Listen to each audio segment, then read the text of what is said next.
Hey guys, welcome back to the channel. So today we're going to do something new. We're going to do a review of the Attack from Mars Pinball, but I only have 3 minutes and 30 seconds to do it. So this is going to be called Retro Ralph's Rapid Reviews. So as soon as I'm done, that's it. There's no editing or trickery here. Whatever I say in 3 minutes and 30 seconds is what it is. So I'm going to try to pack in as much information as possible. All right, let's get started. Okay, first of all, I want to show you how the room is set up. You have the Attack from Mars pinball machine, and directly above me is a boom mic to capture my audio. If you swing around the front, directly in front of me on the ground is going to be a laptop so I can monitor the video feed.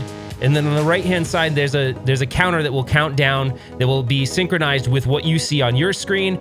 And then this is the background. You'll see this is all the camera equipment and the lighting and such. All right, let's go. Okay guys, here it is, the Attack from Mars pinball machine from Arcade1up. Okay, this is the third one to come out in the series. There was Star Wars, there was Marvel, and then this one. Now, a lot of people waited for this one for a good reason. They wanted tables that they could play digitally that represented their physical counterparts. So these are real Williams tables, and some of the ones that are really exciting would be Attack from Mars and Totan or Tales of the Arabian Nights, a really great game. There's a bunch more games on here, there's 8 more, and the lineup is actually really solid.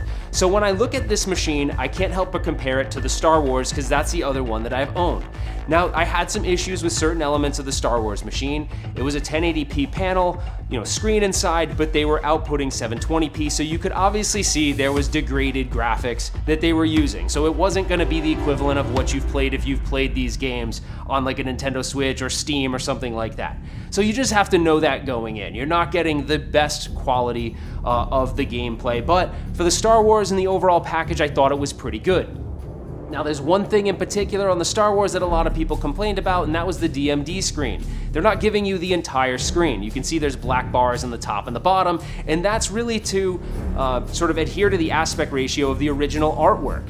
Oh, 2 minutes. Of the original artwork. So I know they could stretch it, that'd be a simple firmware update, and I hope that they do that in the future because it's been a common complaint. If you gave me the screen, I want to use the screen. Now, aesthetics-wise, this thing looks awesome because that's what Arcade1up does. They're really good at making things look sexy for your game room. However, there's a little caveat to that on this particular unit too. The rest of them, the artwork seem really good and high quality throughout, but it looks like they use different artwork on the side panels of the back box and then the actual back box, the backlit section. I'm not sure why. It looks like some of it's a little stretched and it's a little pixelated.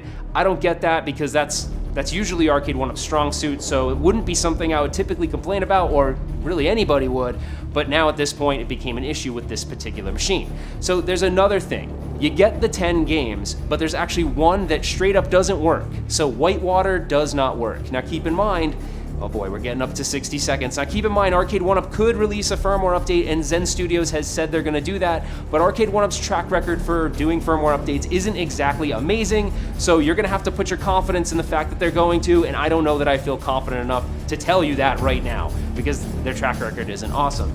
The other thing that really bugs me about this machine is you'll be looking at the monitor and you're like, what are these horizontal lines I'm seeing? Something must be wrong with my screen. But guess what? There's nothing wrong with your screen.